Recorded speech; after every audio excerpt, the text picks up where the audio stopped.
Good morning everyone. पिछले video में हमने लॉरेंट्ज फोर्स का यूज़ करते हुए हमने फाइंड किया था force on a current carrying conductor in a magnetic field. आज भी हम लॉरेंट्ज फोर्स का यूज़ करेंगे और लॉरेंट्ज फोर्स का यूज़ करते हुए पहले हम पढ़ेंगे motion of a charge particle in a magnetic field, then magnetic dipole, moment of a revolving electron. Okay, first of all अगर हम बात करते हैं लॉरेंट्ज फोर्स की, लॉरेंट्ज फोर्स होता है magnetic force on a moving charge. जब भी हमारे पास क्या आता है, कोई चार्ज पार्टिकल किसी मैग्नेटिक फील्ड में मूव करता है तो क्या करता है, उसके ऊपर एक फोर्स लगता है और इस फोर्स को हमने डिराइव किया था तो हमारे पास वैल्यू आई थी F is equal to Q V cross B. और यहाँ से अगर हम बात करें मैग्नीट्यूड की तो that will be F is equal to Q V B sine theta, where theta is the angle between v and b। मतलब जो हमारा एंगल होगा वो होगा वेलोसिटी और मैग्नेटिक फील्ड के बीच में। इसका मतलब ये है कि जो हमारा चार्ज पार्टिकल है वो मैग्नेटिक फील्ड के साथ किस एंगल पर मूव कर रहा है। Okay, if this theta is zero then force will be zero, क्योंकि हम जानते हैं साइन जीरो कितना होता है, जीरो होता है, then force will be zero. But if the force angle is 90, sin 90 that is 1, so force will be maximum, that will be QVB। Okay, ये हम ऑलरेडी लॉरेंट्ज फोर्स में पढ़ चुके हैं। लेकिन हम बात करते हैं motion of a charge particle in magnetic field. तो जब ये चार्ज पार्टिकल मैग्नेटिक फील्ड के परपेंडिकुलर किसी वेलोसिटी से मूव कर रहा है तो क्या होगा, इसके ऊपर लॉरेंट्ज फोर्स लगेगा। और ये जो लॉरेंट्ज फोर्स होता है that Lorentz force is perpendicular to both magnetic field and velocity, दोनों के परपेंडिकुलर होगा। तो इस केस में जब एंगल 90 है तो उस केस में जो फोर्स लगता है उस फोर्स के कारण जो चार्ज पार्टिकल है उसका मोशन कैसा होगा, या फिर हम ये कहते हैं कि जो चार्ज पार्टिकल है वो किस तरह के पाथ पर मूव करेगा। ओके, तो हमने जस्ट अभी डिस्कस किया कि जो चार्ज पार्टिकल मूव करेगा वो वेलोसिटी के परपेंडिकुलर मूव करेगा और जो उसका पाथ होगा वो इस तरह का होगा कि at every point of the particle is perpendicular to the velocity। चलिए इसे हम इस डायग्राम में देखते हैं। इस डायग्राम में जो मैग्नेटिक फील्ड की डायरेक्शन है वो है इनसाइड द प्लेन। ये जो प्लेन है, ये जो क्रॉस दिख रहा है हमको, इस क्रॉस का मतलब होता है जब भी हम क्या करते हैं हमारे पास जो मैग्नेटिक फील्ड की डायरेक्शन इस तरह से, फॉर एग्जाम्पल हम इसको समझते हैं कि इस क्रॉस का मतलब क्या है। अगर मेरे पास क्या है, मैग्नेटिक फील्ड की डायरेक्शन इस डायरेक्शन में है तो हम कह सकते हैं कि ये मेरे पास एक्स डायरेक्शन में है। ओके, अगर मेरे पास क्या है, मैग्नेटिक फील्ड की डायरेक्शन क्या है, वाई डायरेक्शन में है, तो उसको भी हम शो कर सकते हैं कि मैग्नेटिक फील्ड डायरेक्शन ये है।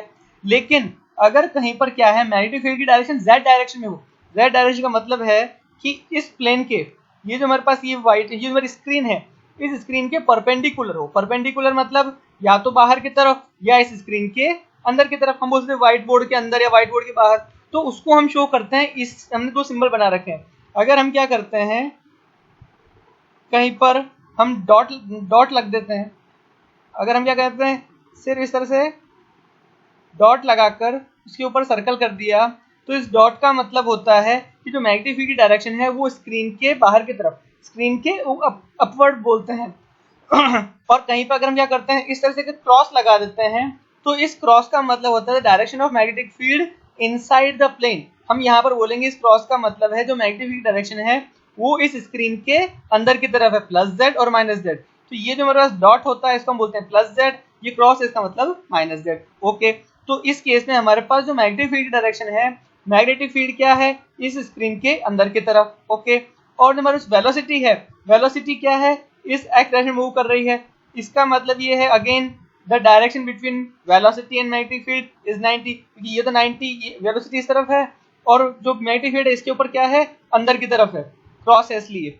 ठीक है, इसका दोनों के बीच में क्या है, 90 है। तो इस केस में हमारे पास जो फोर्स होगा, फोर्स क्या होगा, इन दोनों के परपेंडिकुलर होगा। इसका मतलब हमारे पास फोर्स जो होगा वो इस सर्कुलर पाथ पे होगा।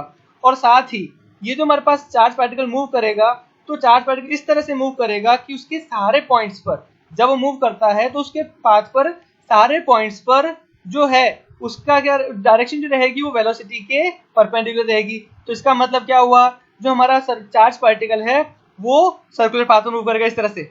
अगर हम बात करते हैं इस पॉइंट के ऊपर तो इस वेलोसिटी के परपेंडिकुलर ये फोर्स जा रहा है, फिर हमने क्या कहा, आगे अगर आगे मूव करेगा सर्कुलर पाथ पे तो फिर क्या हो जाएगा, इस पाथ में मूव कर रहा है तो ये परपेंडिकुलर। इसका मतलब जब कोई पार्टिकल सर्कुलर पाथ में मूव करता है तो हम जानते हैं सर्कुलर पाथ के सारे पॉइंट्स के ऊपर जो होता है वो क्या होता है, वो परपेंडिकुलर होता है फोर्स, और उसको हम बोलते हैं सेंट्रीपिटल फोर्स। इसका मतलब ये है कि जब हमारा चार्ज पार्टिकल सर्कुलर पाथ पर मूव करेगा तो it behaves that force, that Lorentz force behaves like a centripetal force, तभी तो सर्कुलर पाथ में मूव करेगा। ठीक है, तो इस केस में हम ये कह सकते हैं कि that magnetic force is equal to centripetal force. ठीक है, मैग्नेटिक फोर्स हमारे पास जाएगा क्यू वी बी, तो ये साइन तो 90 है। ठीक है, Q V B, central force के पास होती है M V square upon R, यहाँ से इस v से एक v फिनिश हो जाएगा। फाइनली मेरे पास क्या बचेगा, हमको चाहिए अगर हम इस रेडियस फाइंड करते हैं तो radius will be M V upon Q B. हमको ये रेडियस चाहिए तो क्या हो जाएगा, ये एम वी यहीं रहेगा, और जब सॉल्व करेंगे तो हमारे पास आएगा रेडियस आएगा M V upon Q B. इसका मतलब ये है कि जब भी कोई हमारा चार्ज पार्टिकल मूव करेगा सर्कुलर पाथ पर लॉरेंट्ज फोर्स के अंडर में, तो उसका जो रेडियस होगा that will be M V upon Q B. ठीक है, और साथ ही अगर हम बात करते हैं इसके ऊपर जो फोर्स लगा है, तो ये हमारा चार्ज पार्टिकल क्या हो रहा है, अब सर्कुलर पाथ में मूव कर रहा है, इसका रेडियस हो जाएगा M V upon Q B, हमने डिराइव कर लिया। लेकिन अगर हम बात करते हैं कि इसका टाइम पीरियड क्या होगा, कि कितने टाइम में ये अपना सर्कुलर पाथ पूरा करेगा। ठीक है, तो उसके लिए हम क्या कर सकते हैं, हमारे पास यहाँ से आया, अभी हमने जस्ट कंडीशन लगाई थी magnetic force is equal to centripetal force that is Q V B is equal to M V square R, M V square upon R. वापस हम इसका यूज कर सकते हैं, M V square upon R is equal to Q V B. ठीक है, यहाँ से हमारे क्या हुआ, एक वी से एक वी तो फिनिश हो गया। ठीक है, यहाँ से हम बात करते हैं एम वी की वैल्यू क्या आएगी, दैट एम वी की वैल्यू आएगी क्यू आर बी, ये जो आर है यहाँ शिफ्ट हो जाएगा, so m we is equal to q r b.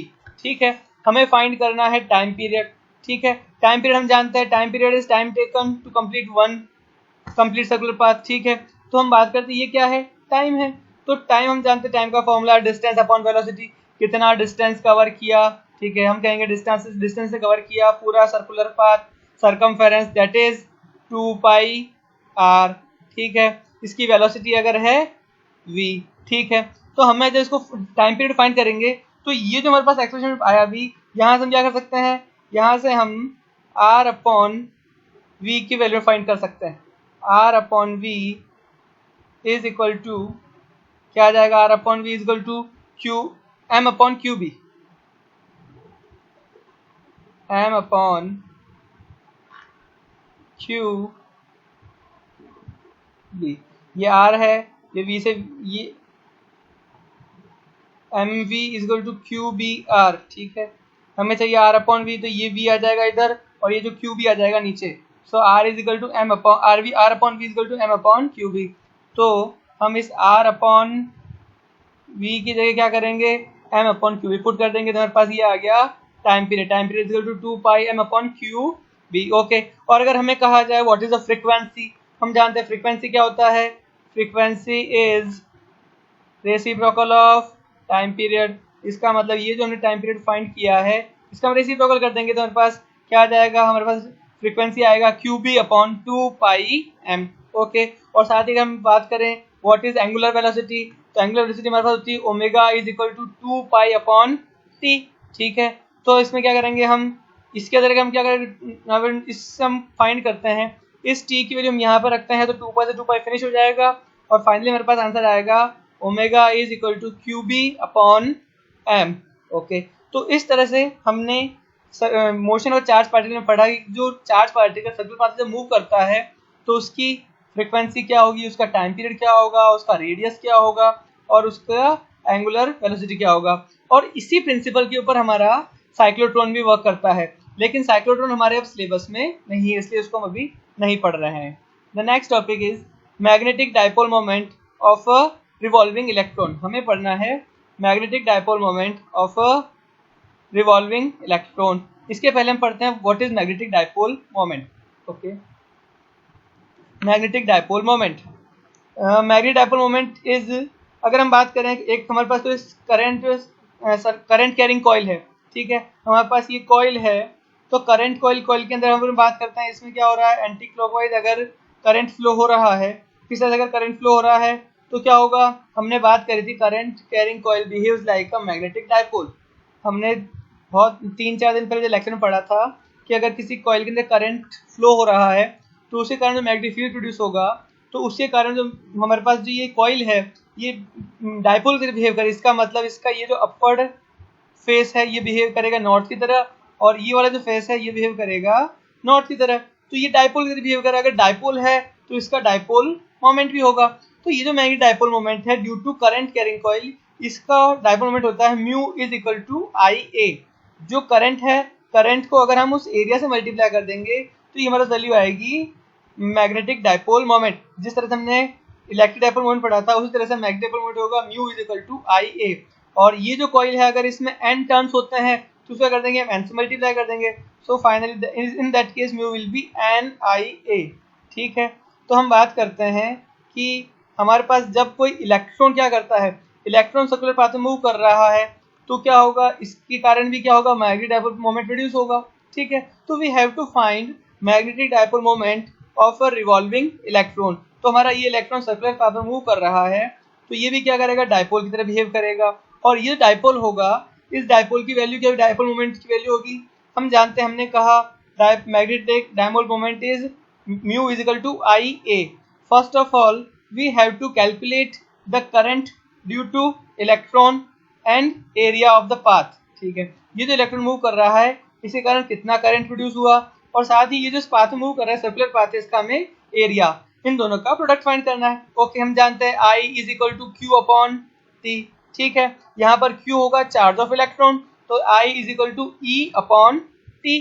ठीक है, और जो हमारे पास T होगा that is time period. Time period क्या हो जाएगा, टाइम पीरियड हमारे पास होगा 2πr अपॉन v, जिस तरह ने पहले फाइंड किया था उसी तरह से 2πr circumference divided by velocity.